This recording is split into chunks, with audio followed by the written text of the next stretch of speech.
మహాప్రచారంలో మనోలు హోరెత్తించారు. అటు పవన్ బీజేపీ నేతలు, ఇటు హస్తం నేతలు క్యాంపెయిన్ చేసిన ప్రాంతాల్లో గెలిపోటములు హాట్ టాపిక్ గా మారాయి. సేనాని ప్రచారం కమలానికి ఫెన్సింగ్ అయిందా? జార్ఖండ్ లో బట్టి తన మార్క్ చూపించారా? తెలంగాణ సీఎం రేవంత్ క్యాంపెయిన్ ప్రభావం ఎంత?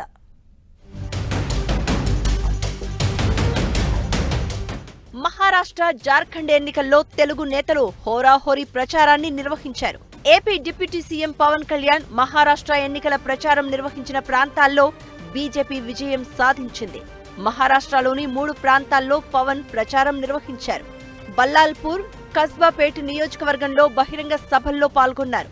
పూణే కంటోన్మెంట్ పరిధిలో డెగ్లూర్, షోలాపూర్, లాతూర్లో రోడ్ షోలు చేశారు. ఈ నియోజకవర్గాల్లో బీజేపీ విక్టరీ కొట్టింది. దీంతో మహారాష్ట్ర ఎన్నికల్లో పవన్ మార్క్ కనిపించిందని జనసేన శ్రేణులు సంబరాలు చేసుకుంటున్నాయి. మహారాష్ట్రలోని పలు నియోజకవర్గాల్లో క్యాంపెయిన్ చేశారు. నయాగాం, భోకర్, నాందేడ్, షోలాపూర్, నాగ్పూర్, రాజూరా, డీగ్రాస్, వార్దా లాంటి తెలుగు ప్రజలు ఎక్కువగా ఉన్న నియోజకవర్గాల్లో రేవంత్ రెడ్డి ప్రచారం చేశారు. ఎన్డీఏ కూటమిపై విమర్శలు గుప్పిస్తూనే ఇండియా కూటమి అధికారంలోకి వస్తే ఏం చేస్తుందో వివరించారు రేవంత్. ఇదే సమయంలో తెలంగాణకి 11 నెలల్లో ఏం చేశారో, ఎలాంటి పథకాలు అందించారో తెలిపారు. సీఎం రేవంత్ రెడ్డి ప్రచారానికి చాలా మంది జనాలు తరలివచ్చారు.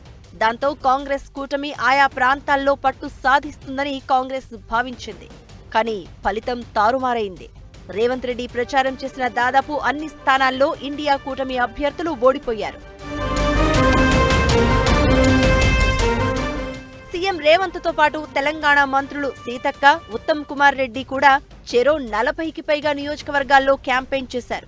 అక్కడే ఉండి పరిస్థితులను అనుకూలంగా మలుచుకునే ప్రయత్నం చేశారు. అక్కడ కూడా ఇండియా కూటమికి ఫలితాలు అనుకూలంగా రాలేదు. అటు జార్ఖండ్ ఇన్ఛార్జిగా ఉన్న తెలంగాణ డిప్యూటీ సీఎం భట్టి విక్రమార్క రాష్ట్రంలో విస్తృతంగా ప్రచారం చేశారు. భట్టి ప్రచారం ప్రాంతంలో జేఎంఎం కాంగ్రెస్ కూటమికి అనుకూల ఫలితాలు వచ్చాయి. 2 రాష్ట్రాల్లో తెలుగు నేతలను ఓటర్లు విశ్వసిస్తే మరికొంతమంది నేతలను తిరస్కరించారు.